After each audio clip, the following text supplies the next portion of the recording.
네, 안녕하세요. 루루채널 루루입니다. 오늘 시황 관련해서 좀 말씀드릴 건데, 뭐 크게 이슈 될 만한 건 없어요. 그나마 좀 걱정이 됐었던 지난주에 말씀드렸던 게 이제 FOMC 이제 의사록이 나오는데, 이 부분에서 최종금리 관련해 가지고 좀 나오면서 좀 악재로 나올 수도 있겠다라고 말씀드렸는데, 최종금리 관련한 발언이 없었어요. 오히려 금리 인하 발언만 좀 공개가 됐었고, 그래서 오히려 이게 좀 호재로, 뭐 악재가 아니었다고 이제 호재로 받아들일 수 있는데, 뭐 그런 부분이 있어서 큰 폭의 하락은 없었습니다. 뭐 이거는 지난주에 이제 하락을 한다면은 이 정도 선에서 이제 돌았을 거다라고 이제 한번 그때 지난주 영상에서 그어놨던 라인이죠. 자, 보시면은 지난주에 분명히 하락은 할 거라고 보여졌어요. 자, 하락을 했었고, 2426포인트 이 선에서는 지지가 안 됐고, 이걸 이탈한 다음에 2400선을 갖다가 지지하는 모습이 나왔고, 자, 그 다음에 다시 한번 또다시 돌려주는 그런 모습이 나왔습니다. 자, 아무래도 이 박스권 안에서 움직일 가능성이 솔직히 많이 높아요. 여기서 추가적으로 강하게 하락을 하려면은 뭐 지정학적 리스크가 뭐 크게 나온다거나, 아니면 뭐 시스템 붕괴가 온다거나, 그게 아니라면은 시장에 미국 경제 지표가 지금이랑 완전히 다른 방향으로 뭐가 강하게 좀 나오는 그런 모습이 나와야 되거든요. 근데 지금 현 상태로 봤을 때 그런 게 나올 것 같지는 않아요. 그러면은 당장은 횡보할 가능성이 높고, 자, 상승을 하려면은 아무래도 12월경에 나오는 FOMC, 그때 이제 뭐 50bp 가능성이 높긴 하죠. 50bp 정도 이제 때려주고, 거기서 이제 파월의 발언, 이런 부분이 좀 중요할 것 같고요. 가장 또 중요한 거는 결국은 CPI예요. 파월의 발언이 뭐 또 이걸 눌러주기 위해서 발언을 좀 세게 할 수도 있기는 해요. 하지만 CPI 결과가 만약에 지난번에 7.7%였나요? 그때보다 만약에 더 낮게 나온다. 그리고 예상치가 아직 얼마인지는 나오진 않았지만 그런 부분들이 좀 해소가 된다. 라고 하면은 이제는 좀 돌아서겠구나. 그리고 금리 인상 이제 드디어 좀 있으면 멈출 때가 됐구나. 라고 이제 시장이 받아들일 거는 같습니다. 자, 한 가지 우려스러운 거는, 지금은 고용이 축소가 되고 실업이 만약에 늘어나고 그러고 기업들이 힘들다 막 그랬을 때, 지금 시장은 반대로 올라가곤 있어요. 그 이유는 금리 인상을 더 이상 하지 않을 거야라는 그 생각 때문에 이러한 악조건이 나오면 나올수록, 악조건이 아니죠, 안 좋은 지표들이 나오면 나올수록 오히려 지수들이 좀 상승하는 모습을 보여줬거든요. 근데 이 부분이 분명히 한 번쯤은 바뀔 거예요. 이러한 고용이 낮아지고 실업이 높아지고, 자, 그리고 막 개인들의 소비가 막 줄어들고, 자, 소비가 아직 줄진 않았더라고요. 소비가 막 줄어드는 이런 모습이 나온다면은, 지금까지야 이제 금리 인상 더 이상 안 하겠지라고 하면서 이제 상승을 했지만, 이런 부분은 상승하지 않고 반대로 떨어지는 경향이 나올 수가 있어요. 자, 그때부터가 이제 마지막 하락이라고 전 봐요. 자, 이러한 지표가 나오는 시기는 제가 봤을 때는 한 1분기?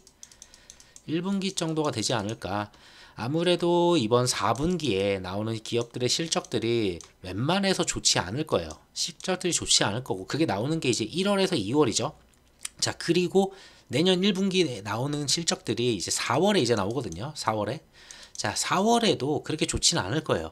그래서 이 두 개의 분기, 이번 4분기 실적과 1분기 실적이 나오는 1월에서 4월 사이, 이 사이에 분명히 어떠한 지표가 분명히 나올 거고, 여기서 이제 지수가 좀 무너지고 이러한 고용이 떨어지고 실업이 늘어나는데 이제 드디어 지수가 떨어지는구나 했을 때쯤 금리를 동결하는, 그러면서 또다시 박스권을 유지해주는 약간 이러한 형태가 전 갈 거라고 봅니다. 그리고 내년 하반기가 되면서 하반기 때부터 금리 인하 이야기가 나오면서 시장의 방향을 완전히 돌려줄 수 있는 그런 모습이 나오지 않을까 싶어요.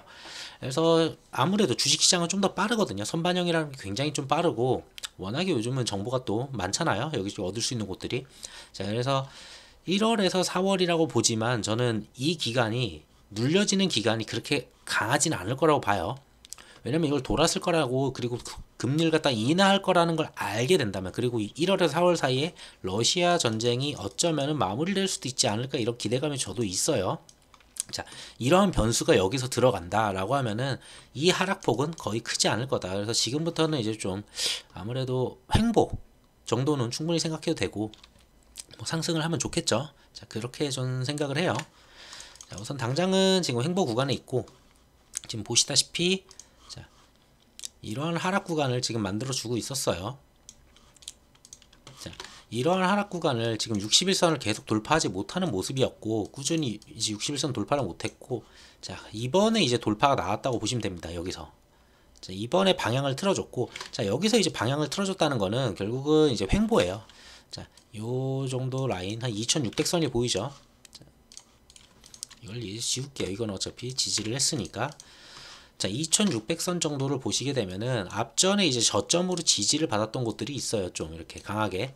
자, 올라온다면 저는 2600선까지는 충분히 올라올 수 있다고 봐요.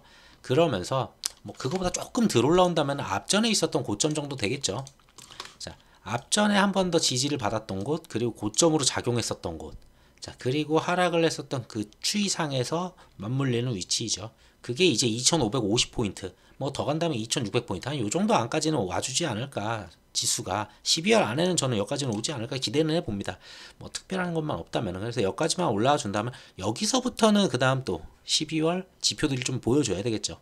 지표가 만약에 정말 좋다 그러면은 이대로 가도 괜찮겠네. 뭐 지표라는 게 여러 가지가 있어요. 미국 지표도 있고 한국 같은 경우는 이제 환율이 전 중요하게 봐요. 환율 워낙 많이 올랐어요. 지금도 좀 빠졌다고는 하지만 1300 한 300, 1300에서 1350 사이 왔다 갔다 하죠. 근데 이거보다 조금 더 빠져서 만약에 1200대로 만약에 들어간다 그럼 그나마 좀 안정적으로 가지 않을까. 여러 가지 지표를 봐야 되지만 우선은 당장은 이 정도까지 보여지는 바입니다. 뭐 하단으로 다시 보자면은 하단으로 내려온다면은 전에 말씀드렸던 2400포인트 이번에 한번 지지를 했었죠. 자, 2400포인트가 다시 한번 지지받을 가능성이 있고요. 만약에 뭐 특별한 악재가 정말 나왔다 라고 했을 때는 이 정도 보여줘요. 자, 2360에서 70포인트 정도.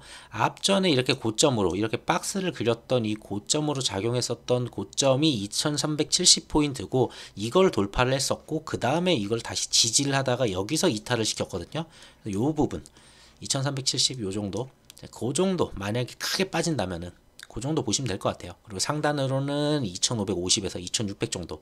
자, 그래서 제가 보는 자리는 2350에서 2600 사이 여기가 이제 좀 오래가는 박스권이지 않을까 싶습니다.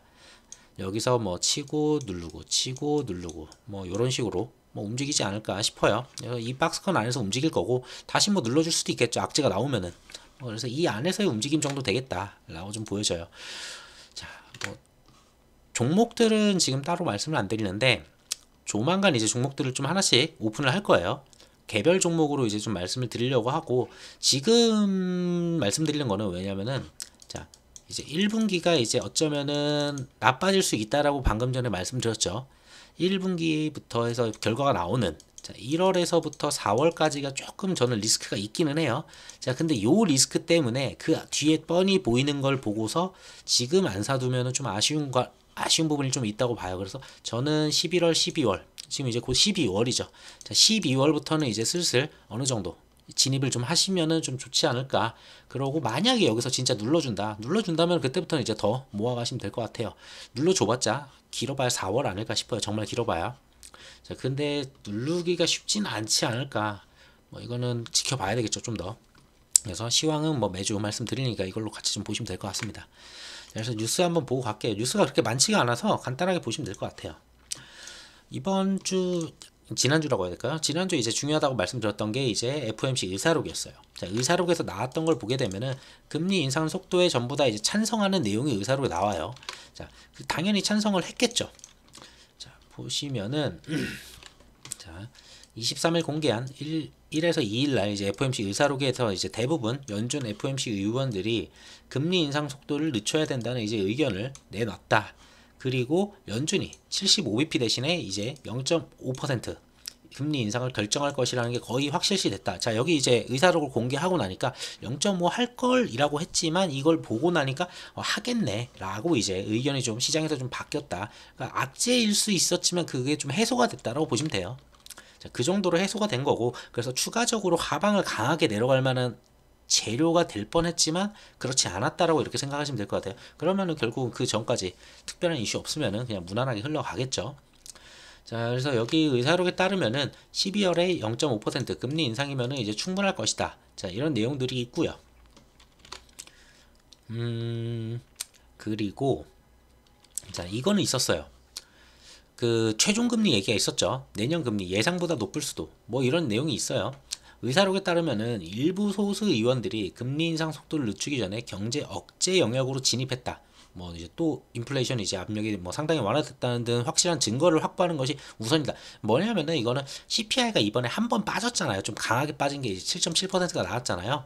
7.7%가 나왔는데 이거보다 좀 더 확실한 데이터가 백데이터가 좀 나와줘야지 우리도 이걸 확실하게 금리 인하를 확 하거나 아니면 동결을 확 시키거나 이럴 수 있지 않을까라는 얘기인데, 자 이게 7.7%인데 다음 달 뭐 유가를 보시면 알겠지만 지난달에는 제가 유가가 좀 높아져가지고 좀 애매하지 않을까라는 얘기를 했었어요. 근데 다른 부분에서 좀 많이 빠졌죠. 중고차나 이런 부분 많이 빠지면서 7.7% 나왔는데 12월 달 13일인가 14일 날 나오는 그 CPI 같은 경우에는 11월 이제 에너지 가격을 반영을 하겠죠. 11월 에너지 가격이 10월보다 많이 빠졌어요. 많이 한 10% 가까이 계속 빠져 있는 수치에서 계속 움직이다 보니까 어쩌면은 이 데이터가 이제 12월에 나오죠. 12월에도 얘 정도 이하로 좀 떨어지지 않을까 싶어요. 그래서 제가 보는 바는 이거보다 비슷하거나 조금 더 낮은 수치로 이제 좀 CPI가 괜찮게 나오지 않을까 기대는 해봅니다. 그래서 12월도 만약에 그런 수치가 나온다면 좋을 거고, 그리고 전에도 한번 말씀드린 게 있을 거예요. 자, 우크라이나 전쟁이 2월부터 시작을 했어요. 2월부터 시작을 했고 이제 좀 있으면 또 2월이 왔죠. 딱 1년이에요. 근데 우리가 CPI를 볼 때 전년 대비로 봐요.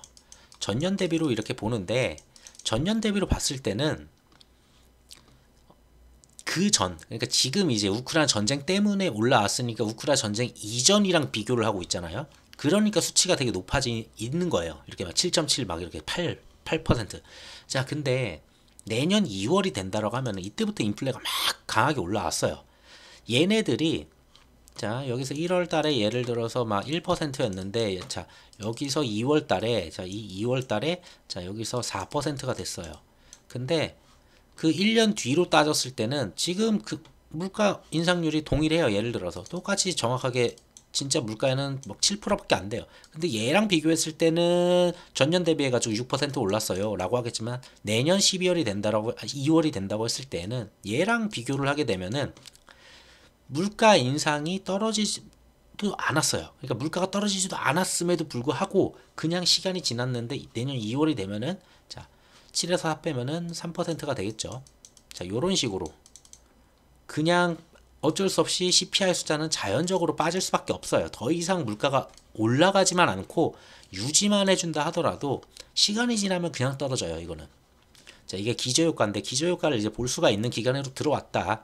그래서 만약에 이 기저효과에 대해서 당연히 알겠죠. 알겠지만 보여주는 수치 자체는 분명히 떨어지고 있고, 자 그래서 1월에서 4월이 나쁠 수도 있다라고 보여지는 거는 기업들 실적들 때문이라고 저는 말씀을 드려요. 자 이것 때문에 나빠질 수는 있다. 근데 이 사이에 나올 수 있는 변수들이 자 방금 말하는 기저효과 그리고 플러스 자 러시아 전쟁이에요. 러시아 전쟁 좀 더 뒤에서 말씀드릴 거예요. 자 요 정도 이런 정도가 마무리가 된다면은 1월에서 4월 기업들 실적이 안 좋다 어쩌니 하더라도 나쁘지 않을 거다. 그리고 요 정도 됐을 때 물가가 이렇게 기저효과로 빠지든 뭘 빠지든 빠지면은 연준은 분명히 또 금리 동결 요런 부분들도 언급이 될 거예요. 동결 또는 아니면 인하 가능성 얘기가 되게 많이 나올 거예요. 뭐 하반기에는 인하할 거다 얼마만큼 할 거다 이런 얘기도 나올 거고요. 자, 이런 썰들이 많이 나오는 시기일 것 같아서 그래서 저는 지금부터는 이제 좀 괜찮은 종목들 하나씩 넣을 만하지 않을까. 뭐 이미 가지고 있는 종목들도 많겠지만 뭐 우선은 시기적으로는 전 그렇게 봐요. 자, 그러고 뭐 그래서 이제 여기도 말하는 게 이거예요. 내년 경기 침체는 이제 거의 확실시하다. 경기 침체는 안 올 수는 없어요. 절대로. 저는 경기 침체는 온다고 봐요. 그게 실질적으로 타격을 줄 만한 기간은 제가 봤을 때는 4분기 실적 그리고 내년 1분기 실적에 나오는 그 기간들이 아닐까. 한 내년 상반기 정도가 이제 눌림을 주는 그런 자리가 아닐까. 근데 그 눌림을 안 받고 횡보를 하면서 지나갈 수도 있다라는 예상이 들어요. 방금 말씀드린 바와 같이 기저효과 그리고 금리 인상 동결 뭐 금리 동결이나 이제 뭐 인하 아니면은 러시아 전쟁 이런 것들이 있죠. 자 그런 것들 때문에 조금 여기에 대해서 이 내년 경기 침체 이거 다들 대부분 여기저기 막 찾아보시면은 내년 상반기가 뭐 마지막이다라고 하는데 그만큼 정보력이 다 확실해요. 그럼 내년 상반기가 눌림이라고 하면은 그거 보고서 그만큼 눌릴까요? 그걸 생각해 봐야 돼요. 그래서 저는 지금부터 이제 슬슬 좀 건드리시는 게 좀 맞지 않나 이런 생각을 좀 합니다. 그래서 그리고 얘네들이 최종 금리로 가져왔던 게 뭐 여기저기서 알겠지만 대충 5.25에서 뭐 크게는 5.75 정도가 돼요. 근데 이미 4%를 올려놨죠. 자, 그리고 12월 달에 이제 5%를 올리면은 4.5%라는 기준금리를 가져가게 됩니다. 이제 미국이. 자, 그랬을 때는 이 차이가 0.75밖에 안 돼요. 그러니까 0.25씩 많이 올려봐야 진짜 많이 올리면 3번, 뭐 많이 올리면 4번까지도 갈 수는 있겠죠. 그러니까 내년에 올릴 수 있는 게 맥스 1%라는 거야. 이 1% 정도를 얼마나 4번에 나눠서 이제 0.25씩 올릴 거냐. 근데 올리는 과정에서도 분명히 어떤 달은 동결을 할 거고 이제. 그리고 하반기 되면은 이거를 올리려는 건 이거는 최종금리는 계속 바뀌는 거예요. 그러니까 지금이야 이렇게 얘기를 했죠. 좀 세게 얘기하려고. 그렇기 때문에 1, 3월에 한 0.25 정도 인상? 요 정도로 이제 마무리하고 그냥 끝날 수도 있다는 거예요. 자, 그때부터 동결이 나온다 하면 이제 시장은 당연히 반응을 할 거고요. 그래서 이때가 슬슬 마지막이니까 잠시만요. 네, 이때가 이제 슬슬 마지막이니까 그렇게 좀 보시면 되지 않을까 싶습니다. 자, 그러고 뭐 똑같은 내용이에요. 연준 뭐 11월 FOMC에서 금리 인상 속도가 이제 좀 더 느려질 거다 뭐 이 정도 보여지고요. 자, 그리고 그래서 이제 그러면은 지금까지 내용은 나쁘지 않았어요. 제가 우려했었던 부분들도 이제 다 지나갔어요. 저 의사록에서 뭐 얼마나 강하게 얘기를 했을까 그런 부분이 좀 있긴 했었거든요. 근데 그런 내용이 강하게 어필이 안 됐고 이러면은 무난하게 넘어가네. 그럼 뭘 봐야 되느냐? 우선 가장 가까운 거는 고용 보고서예요. 11월 초쯤 있거든요. 12월 여기 있다. 여기 있네요. 12월 2일 날 발표하는 미국의 11월 고용 보고서. 자, 아직까지는 그래도 시장이 안 좋아야지만 지수가 좀 올라가요. 자, 보면은 11월 고용 보고서는 이제 마지막으로 이제 나오는 건데 신규 고용이 대충 20만 명 증가했을 거라고 이제 예상을 하고 있어요. 이 정도가 나와주면 괜찮을 거라 봐요. 자, 10월 달이 26 이거보다 더 줄어드는 수치, 오히려 줄어야 돼요. 그러니까 신규 고용 일자리가 더 줄어야 되고 실업률은 더 높아져야만 하고, 자, 일자리가 점점 없고 더 시장이 더 힘들어져야만 이제 연준이 더 이상 이걸 못할 거야. 이런 것 때문에 처음부터 계속 말씀드렸죠. 그래서 아직까지는 이런 지표들이 오히려 증시를 올려주는 충분한 움직임을 보여줄 거라고 봐요. 그래서 아직까지는 이런 나쁜 데이터들이 지수한테는 더 좋다라고 말씀드릴 수 있을 것 같아요. 이게 바뀌는 시점이 제가 봤을 때는 내년 한 1월에서 4월 정도? 그때부터는 더 뭔가 나빠진다. 막 이렇게 막 실업자가 더 늘어난다. 이랬을 때 시장이 올라가기보다는 이게 더 이상 나빠지면 아닌데라는 이런 얘기들이 슬슬 나오면서 횡보하지 않을까 싶어요. 그래서 이번에는 이렇게 나빠지면 더 좋아요. 그래서 20만 명 정도 이 정도로만 나와줘도 나쁘다고 인식할 수 있고, 실업률 지난달이 그 전달 예상했던 것보다 조금 더 높았어가지고 이것도 뭐 3.7에서 만약 3.8까지 나온다, 3.8 나와도 뭐 큰 무리는 없거든요. 연준이 보는 게 한 5% 넘어야지 이거 막 리스크라고 보는 것 같은데 뭐 좀 더 올라가도 괜찮지 않을까. 그러면은 시장에서는 괜찮게 또 움직여 줄 것 같아요. 그래서 볼 수 있는 건 12월 2일 요거 하나 기억하시면 되고, 가장 중요한 게 12월 달은 CPI하고 FOMC가 그렇게 멀지가 않아요. 같아요 거의. 자, 12월 13일이에요. 12월 13일 날, 자, 근원 물가 지수 이제 MOM이 나오고, 이제, 자, Y2Y가 나오죠. 여기 있네요. 소비자 물가 지수. 저건 이제 근원이고, 근원 안 보시고 이것만 보시면 돼요. 자, 지난달에 이제 7.7이 나왔잖아요. 아직 예측치가 없어요. 예측치는 없는데, 어쨌든 간에 요 날이 중요하죠. 자, 13일이지만 밤이니까 14일부터 우리는 시장에 타격을 받겠죠. 이때 뭐 얼마만큼 좋게 나오냐, 이게 정말 중요해요. 그리고 요 날부터 해가지고 13일부터 해가지고 14일 해가지고 쭉 하는데 그때 FOMC가 진행을 같이 해요. 똑같이. 자, 그래서 15일 날 새벽에 이제 그 파월의 연설이 있죠. 그리고 금리 결정이 있죠. 자, 요때 전부 다 나옵니다. 그래서 13일부터인데 13일 밤부터니까 14일날 타격을 받을 거고, 15일날 새벽에 때리니까 16일날 또 타격을 받겠죠. 자, 14, 16 요정도 보시면 될 것 같아요. 자, 12월로 보게 되면은 그러면은 자, 이쪽에 방금 말씀드린 고용지표, 그리고 13일날 하지만 우리나라의 타격을 그냥 13일날 할게요. 그냥 미국 시간으로 13일날 그게 있죠.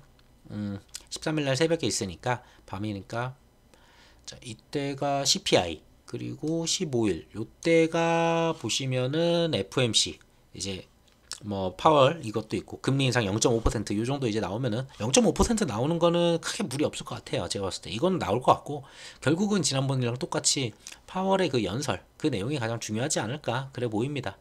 자, 그래서 여기서 정말로 지금까지 0.75를 계속 때려왔잖아요.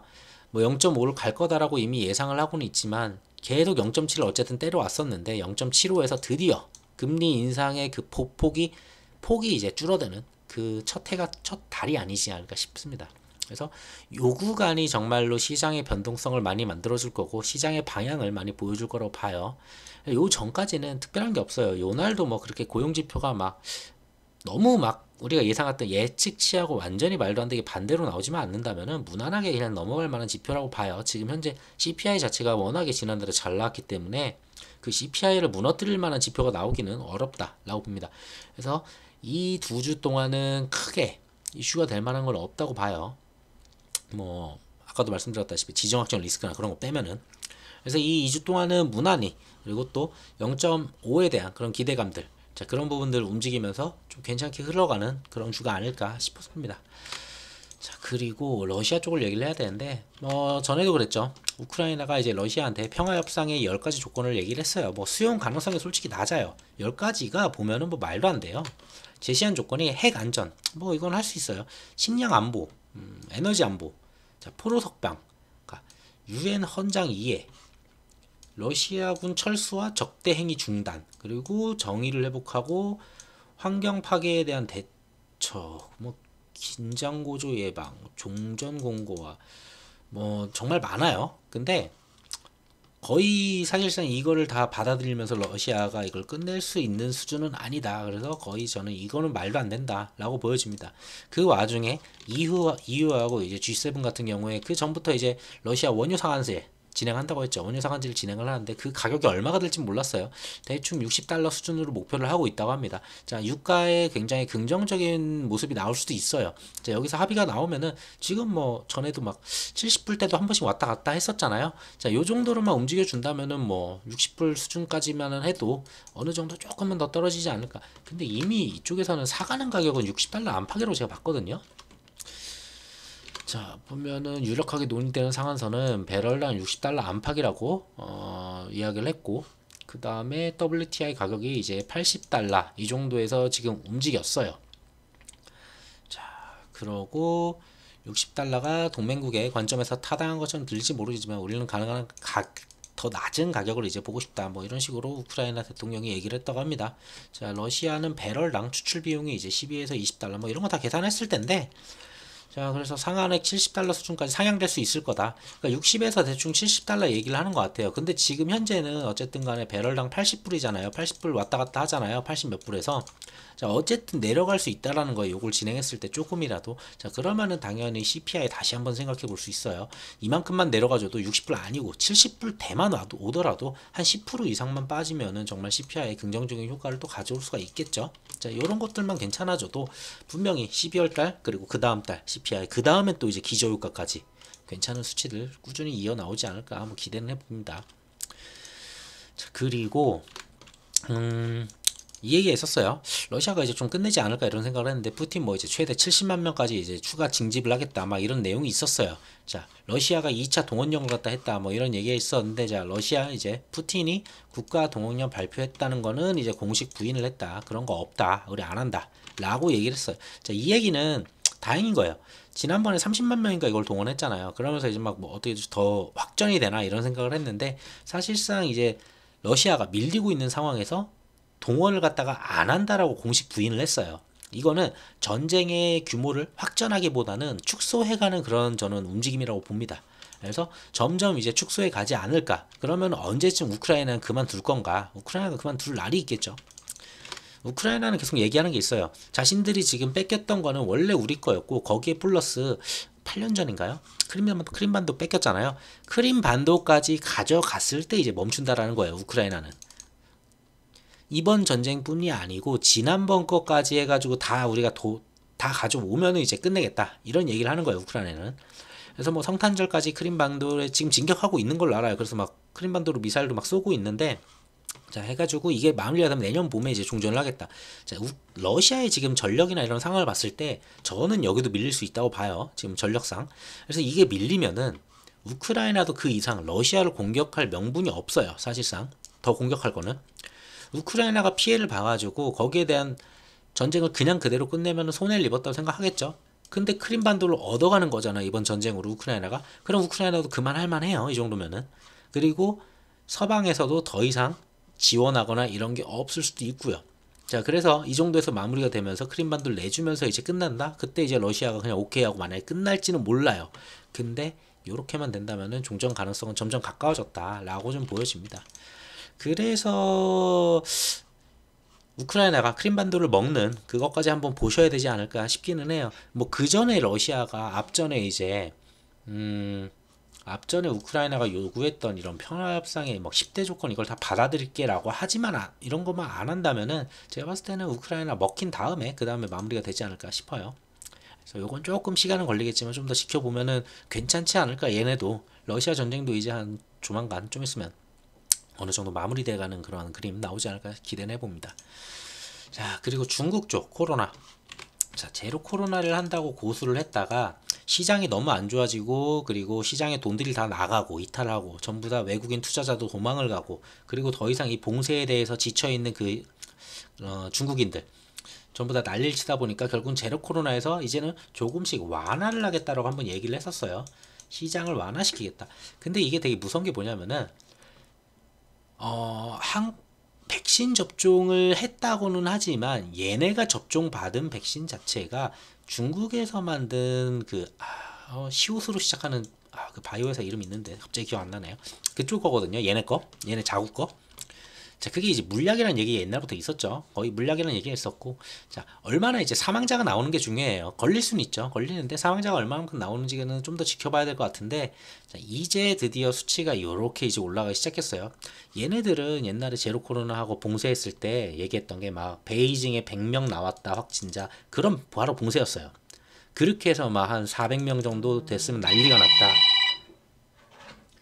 났다 막 이랬었는데, 자, 그런 부분들 전부 다 이제 좀 얘기가 다르죠. 지금 4만 명이면은 사실상. 자, 요런 식으로 좀 많이 달라졌는데 이 상황에서 만약에 이대로 계속 풀어줄 거냐? 저는 조금 아닐 것 같아요. 저는 다시 완전히 봉쇄를 시킬 거라고 봐요. 이 4만 명이 가속도가 붙어요. 예전에 우리 신천지 때 보시면은 1000명에서 막 2000명 가는데 시간이 어느 정도 좀 걸려요. 그래도 한 달 이상 막 걸리고 해요. 근데 이게 2000명에서 10,000명 가고 10,000명에서 몇만 명 가는 거는 진짜 빨라요. 그때부터는. 이게 한 명이 퍼지면은 이게 이렇게 퍼지고 또 이렇게 퍼지다 보니까 가속도가 굉장히 빨리 붙거든요. 이제 저는 붙었다고 보여져요. 다음 주면 바로 이거 10만 명 넘어가는 수준이 바로 나올 거고 그 다음 주 되면은 거의 뭐 몇십만 명, 막 30만, 50만 막 이렇게 나올 수도 있어요. 여기가. 고로 중국이 봉쇄를 안 할 거냐 할 거냐 이게 되게 중요한데, 자, 중국은 곧 30% 이제 봉쇄를 시작을 한다고 해요. 다 봉쇄를 하면은 지금 중국이 되게 겪고 있는 게 되게 여러 가지가 있어요. 경제. 요거 지금 상황이 되게 애매하고 되게 어렵거든요. 이게 뭐 시장이 돌아야지 계속 봉쇄만 하고 뭐 하니까 경제가 안 돌고 지금 공장이 안 도니까 지금 이게 문제인데, 이 경제를 살리기 위해서는 풀어야 돼요. 근데 푸니까 또 다 걸려버려요. 그럼 다시 또 봉쇄를 해야 돼요.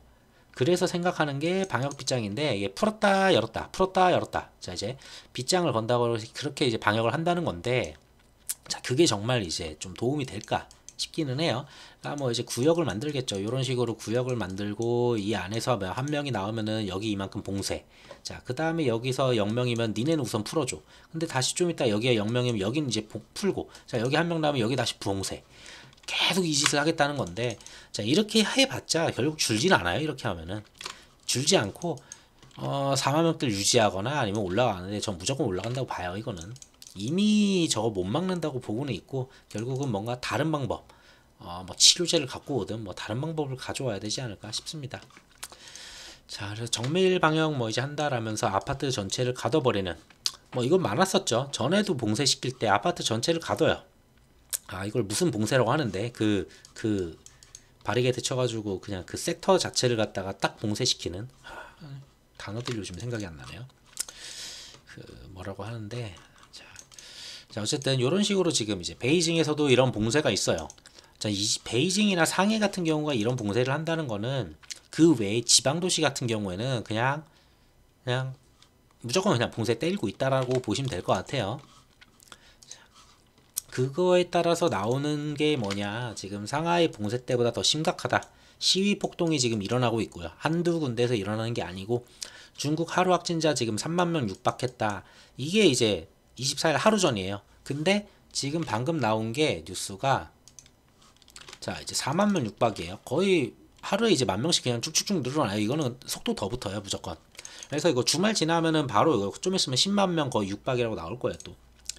자, 근데 중국 GDP 19.1%가 봉쇄 영향이에요. 그러니까 중국도 생각을 해요. 이게 이대로 봉쇄를 계속했다가는 지금 부동산이 지금 터지기 직전에 와 있으니까 이 사람들이 돈을 벌어가지고 부동산을 계속 사고 다시 이거 부동산을 살려줘야지 중국 경제가 안 망가지는데, 그러면 봉쇄를 풀어야 되는데 봉쇄를 풀자니 이게 사람들이 다 죽어버리니 지금 이거저거 하기가 되게 애매해요. 그래서 중국이. 자, 그래서 준봉쇄를 한다는 거예요. 그 빗장 봉쇄. 자, 그래서 준봉쇄를 하는데 뭐 48시간 뭐 이제 PCR 검사도 의무화는 하는데 모르겠어요. 이거 뭐 어떤 방향으로 이걸 막을지. 제가 봐도 이거는 제로 코로나보다는 그냥 좀 죽더라도 제가 봤을 때는 그냥 다 풀어 제끼고 이게 맞지 않나 싶기는 해요. 자, 그래서 IMF도 얘기를 하죠. 중국이 제로 코로나를 폐지하면은 내년에 4.4%가 성장한다. 뭐 성장 가능성은 당연히 나오죠. 살아날 거예요. 경제는 봉쇄만 풀면은. 대신에 죽는 사람은 좀 많이 나오겠죠. 자, 지금 이제 뭐 지금까지 뭐 4억 명 이상 격리했다. 격리 시설도 지금 엄청나게 크게 만들고 있는데 언제까지 이걸 격리할 수는 없거든요. 그래서 지금 중국이 생각하는 거는 제가 봤을 때는 격리 시설을 정말 크게 하나 만들고, 자 여기서 나온 사람들이 있으면은 그 한 명 때문에 전체 이렇게 빗장 봉쇄가 아니고 그 한 명을 집어넣고 감옥처럼 자 나오는 대로 계속 집어넣는 거예요 이제. 자, 이러한 식으로 하면서 경제를 그냥 돌리지 않을까 싶어요. 지금 부동산이 중국이 여기서 더 무너지면은 정말 최악으로 갈 거고, 기업들도 전부 다 이탈하고 있어요. 애플 같은 경우에도 지금 인도로 도망가죠. 이러한 봉쇄에서는 지금 생산을 못 하고 있어요. 아이폰 14 같은 경우에 지금 이제 못 나온다는 얘기도 있어요. 아예 더 이상.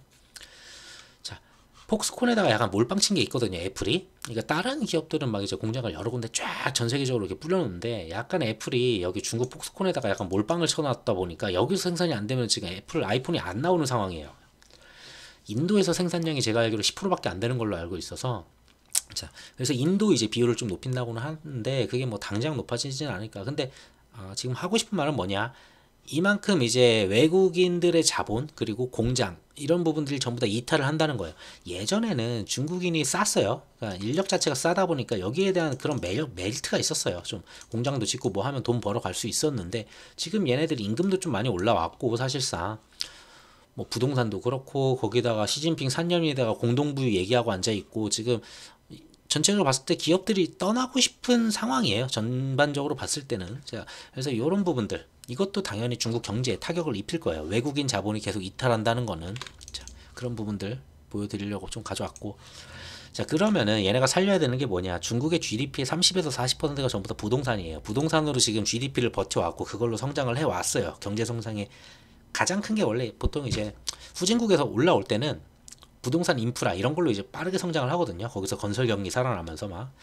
자, 그런 건데 이게 무너지면 안 되거든요. 이게 무너지면 중국 전체가 무너져요. 여기다가 지금 들어간 빚이 얼마고 여기다가 투자한 개인들의 빚이 얼마인데 이게 무너지면은 줄도산이 나죠. 그래서 이거를 어떻게든 막아야 되는 게 중국 정부고, 그래서 지금 제로 코로나를 그렇게 고수하다가 도저히 안 되겠다 싶어서 이제 풀었는데 푸니까 저렇게 된 거죠. 저는 계속 풀어야 되지 않을까 싶기는 해요. 경제를 살리는 게 먼저지. 이거 무너지면 다 죽으니까. 자, 그래서 시장에다가 돈 풀어라, 은행 압박하는 중국 당국들. 자, 16개 조치 뭐 이제 부양을 시키기 위해서 부동산 개발 기업들의 향후 6개월 동안 갚아줘야 될 은행 대출 상환 기한을 다시 또 1년을 연장을 시켜요. 죽지 말라는 거죠. 기다리라고. 자, 채권 상환 기간 또한 연장 또는 협상을 통해서 바꿀 수 있게 해주고, 주택 구매자 주택담보대출 상한도 연장을 해요. 그러니까 주담대를 갖다가 이제 대부분 돈을 빌려서 이제 사잖아요. 근데 집을 안 짓고 앉아 있으니까 건설사들이 뭐 망하니 하니 하니까 건물을 짓다가 안 지으니까 이거 상환하는 사람들 나 상환 안 해라고 하니까 얘네도 늘려주고 얘네도 늘려주고 니들 다 늘려줄 테니까 하던 대로 해 이거예요 그냥. 빚으로 독촉 안 할 테니까. 자, 우선은 저걸 무너지지 않게 여기저기서 여러 가지를 하고 있고, 자, 지급 준비율 0.25%. 자, 이제 인하를 하려고 해요. 자, 인하를 하려고 하고 시장에다가 93조 원을 갖다가 공급을 갖다가 때린다고 합니다. 자, 보면은 장기 유동성이 대충 93조 원. 자, 이걸로 인해 가지고 지금 이제 쭉 뿌린다는 거죠. 그래서 가중평균 지준율이 이제 7.5%로 이번에 0.2%더 내려가지고, 이게 맞는지 모르겠어요. 솔직히 저는 이걸 내리는 게 맞는지 모르겠는데, 뭐 어쨌든 시장에다가 계속 돈을 갖다 유동성을 풀어주고, 뭐 이쪽은 긴축을 안 하는 거죠. 지금 어떻게든 풀어서 살려야 되는 거니까, 망하면 안 되니까. 그리고 중국 국유은행, 자, 부동산 업계에다가 200조 원대 대출, 자, 우량업체 집중에 이제 뭐 한계를 한다, 뭐 이런 내용들이 있는데, 쓱 보시면은 부동산 시장 활성화 정책에 부응해서 관련 업체들한테, 자, 1조 위안 원이죠. 자, 그래서 185조 원 이상의 대출 계획이에요. 그냥 금융 지원 다 때리는 거예요. 그러니까 망해가는 회사들 다 금융 지원 해줄 테니까 망하지 말고 살아만 있어라 라고 하는 거고, 그 주택을 산 사람들한테도 너희도 유지시켜주고 어떻게든 버틸 수 있게 할 테니까 살아만 있어라. 그 안에 중국 경제를 갖다 어떻게든 살려야 되는 거예요.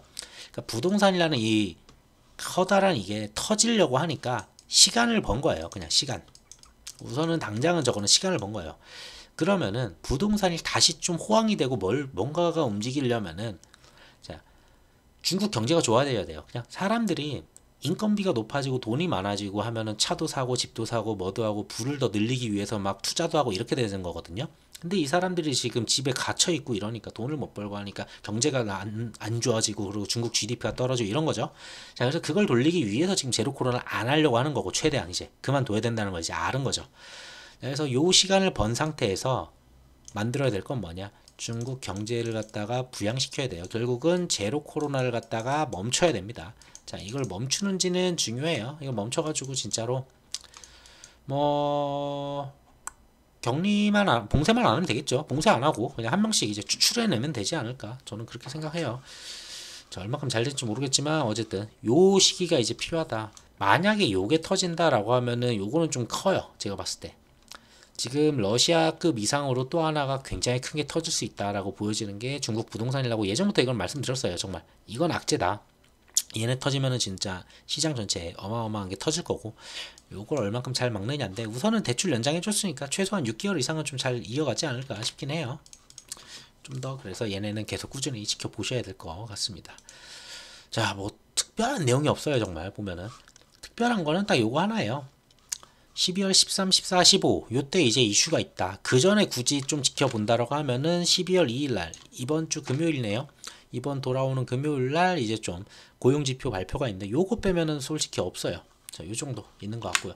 자, 그래서 뭐 매일은 제가 안 올릴 거예요. 시황 같은 경우에는 아시다시피 지금 매주 주말에만 이제 올리죠. 주말에만 이제 올리고 있는데, 뭐 주말 말고도 이제 천천히 이제 종목별로 이제 한 개씩 어느 정도 좀 늘려 나가려고 해요. 뭐 지금 하고 있는 게 뭐 멤버십 쪽도 지금 하고는 있어요. 그쪽은 이제 계속 가져가는 거고, 자, 그 중에서 이제 봤을 때 좀 시간상으로 쭉 가져갈 만한 종목들, 지금 가져가서는 뭐 충분히 수익이 괜찮게 나겠다, 그리고 뭐 성장성도 괜찮아 보이고 나쁘지 않은 종목이다, 요런 것들. 그러니까 뭐 큰 기업도 있겠지만 조그만 기업들이 있잖아요. 잘 찾아보기 힘든. 자, 그런 기업들 위주로 하나씩은 이제 좀 그 무료 영상 쪽에다 이제 하나씩 올리려고 해요. 그래서 그쪽도 보시면 좋을 것 같고요. 그리고 멤버십 쪽은 원래 하던 대로 그냥 계속 가져가도록 하겠습니다.